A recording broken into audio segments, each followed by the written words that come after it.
slavă lui Dumnezeu stă în ascunderea lucrurilor, iar slava împăraților stă în cercetarea lucrurilor. Proverbele 25, versetul 2. Acest proverb care de multe ori îl zic, de fapt, de fiecare dată îl zic, nu de multe ori, dar de fiecare dată, ne spune că sunt lucruri care Dumnezeu nu le spune direct, dar ne lasă să le cercetăm. Ne lasă să ne dăm seama. Ne lasă să cercetăm, să ni se aprinde becul. Slava lui Dumnezeu stă în ascunde. Iar slava împăraților sunt onorați în această dimineață să vorbesc cu împărații, noua creație.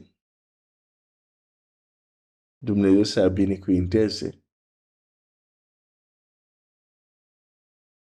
Slava noastră să cercetăm și să descoperim lucrurile care sunt acolo, dacă nu sunt totdeauna evidente. Aș vrea să vorbim despre când mântuirea vine din pântec. Și aici, când vorbesc de mântuire, aș vrea să vorbesc de mântuire la termenul general, care mântuire, cuvântul mântuire în general înseamnă eliberare, vindecare, ieșire dintr-o situație grea și așa mai departe. Toate astea, la asta mă refer, dar nu mă refer la mântuire în sensul clasic, adică mântuirea sufletului. Aici când zic mântuire mă refer la vindecare, la eliberare, la ieși din situații grele și așa mai departe. Da? Când mântuirea vine din pântec. Când mântuirea vine din pântec. Am zis că soția lui Manoa, mama lui Samson, ne reprezintă în multe aspecte. Nu e așa că Scriptura este o oglindă. Deci când citim Scriptura, trebuie la un moment dat să ne vedem. Dacă eu citesc Biblia și o închid și zic, nu m-am văzut, nu am citit-o bine. Că ar trebui să mă văd din Scriptură. Și nu doar într-un loc, în multe locuri. Nu doar Domnul Iisus s-a văzut în Scriptură în multe locuri. Fiecare dintre noi ar trebui să ne vedem în Scriptură și nu doar într-un loc.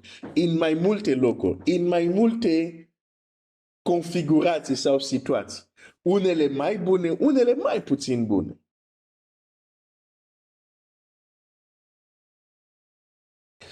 Soția lui Manoa trăiește o perioadă unde poporul este dat în mâna filistenilor. Judecător 13, versetul 1. Copiii lui Israel au făcut iarăși ce nu plăcea Domnului și Domnul i-a dat în mâinile filistenilor timp de 40 de ani.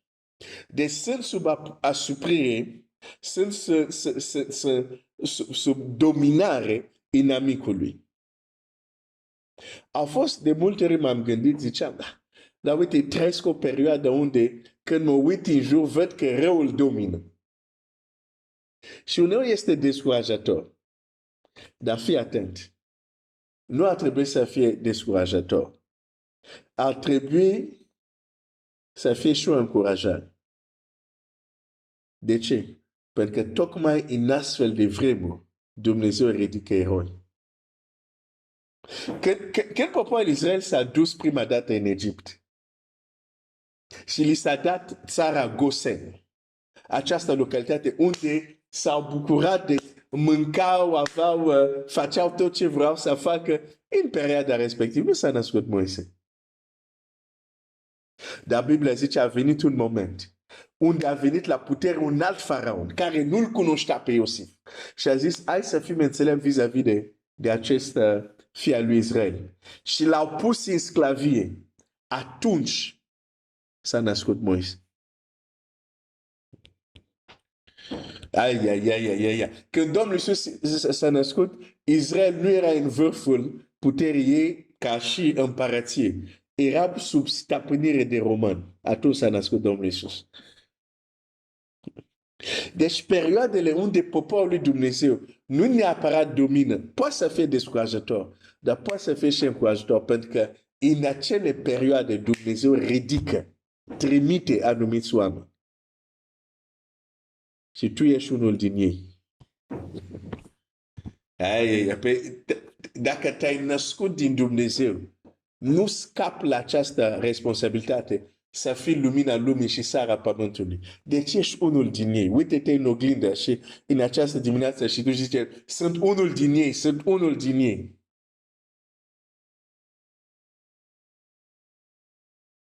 Pentru că dacă nu avem mentalitatea aceasta, nu ne putem înscrie în continuitate ceea ce Domnul Iisus a zis despre noi înainte să ne naștem din nou. Înainte să ne naștem din nou. Deci,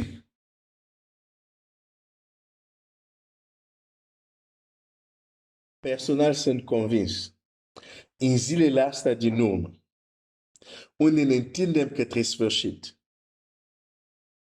unde mergem către sfârșit, cei care vor cunoaște și vor umbla cu adevărat cu Dumnezeu, vor experimenta chiar lucrurile care nu le-am citit în Scriptură. Lucrurile care atunci când o să ți se spune, o să zic, nu, așa ceva nu e posibil. Eu cred cu tărie asta. Nu are cum biserica celor din tine născut să plece doar așa în liniște. Nu, o să fie o manifestare de putere. Pentru că există un principiu biblic. Slava ultimul templu este mereu mai mare decât primul. Deci ultimii născut din noi, înainte să plece, slava lui Dumnezeu care vor manifesta. E cu totul altceva. Și unii zic, nu are cum să fie pentru că e apostazie, e lepărat de credință, e întuneric. Pe tocmai în momentele astea de întuneric, Dumnezeu ridică niște martori, flacăre de foc.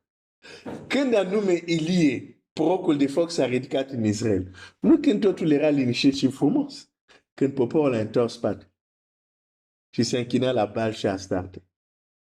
Așa că e descurajator când vedem într-adevăr dominarea întunericului, dar aș vrea să nu-ți pierzi nădejde și să vezi un alt aspect. Tocmai pentru că este asta, Dumnezeu este gata să ridice femei și bărbați care să facă diferența. Și tu ești unul din ei. Du-te în oglindă, zic, sunt unul din ei.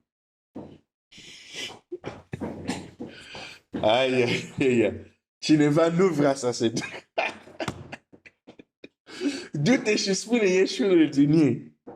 Chiar dacă tu nu crezi, Dumnezeu a venit să lucrească în tine, nu să se ascundă. Nu să aprinde o lumină ca să o pui sub pat. Nu a venit în tine să se ascunde.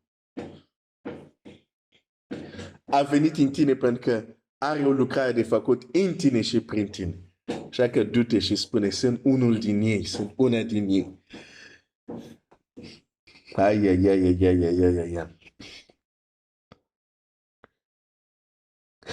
Uneori cred că nu vrem să ne asumăm o astfel de responsabilitate.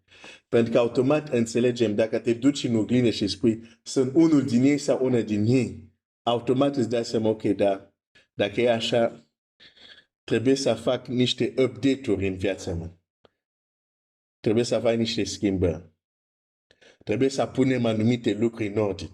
Trebuie să punem lucrurile la zi. Și atunci uneori preferăm să continuăm cu sunt biet păcătos, sunt biet vierm, sunt un nimeni, sunt un nimic.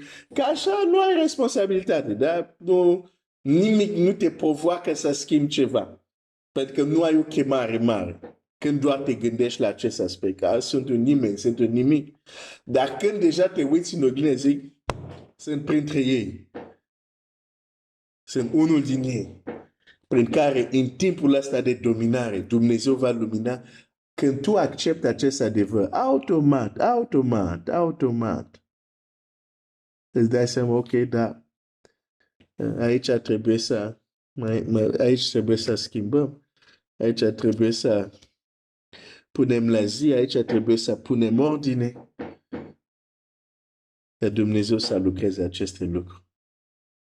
Deci nu este mândrie să spui asta, e doar conștiință și să realizezi de fapt cine ești. Da.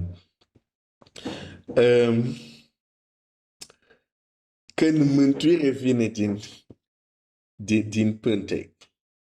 Mama lui Samson a trăit o perioadă de asuprire. Și în acea perioadă de asuprire, cu siguranță, unii oftau și au zis, avem nevoie de ajutor, avem nevoie să fim eliberate, avem nevoie. De exemplu, cum Gedeon zicea, dar unde sunt minunile când îngerul îi apare tot în cartea Judecător? Unii vroiau eliberare, vroiau mântuire, vroiau să se schimbe acele vremuri grele. Inclusiv mama lui Samson. Și când îngerul vine și vorbește cu ea, de fapt prin alte cuvinte, când îngerul zice așa, uite, versetul 5, căci vei rămâne însărcinată și vei naște un fiu. Briciul nu va trece peste capul lui, pentru că acest copil va fi închinat lui Dumnezeu din pântecele mamei lui și el va începe să izbăvească Israel din mâna filistenilor. Îngerul vine la mama lui Samson, zice, izbăvirea care o vrei. Și tu, că și tu suferi ca ceilalți,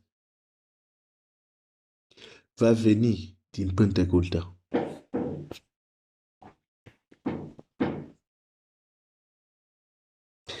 Când mântuirea vine din pântec.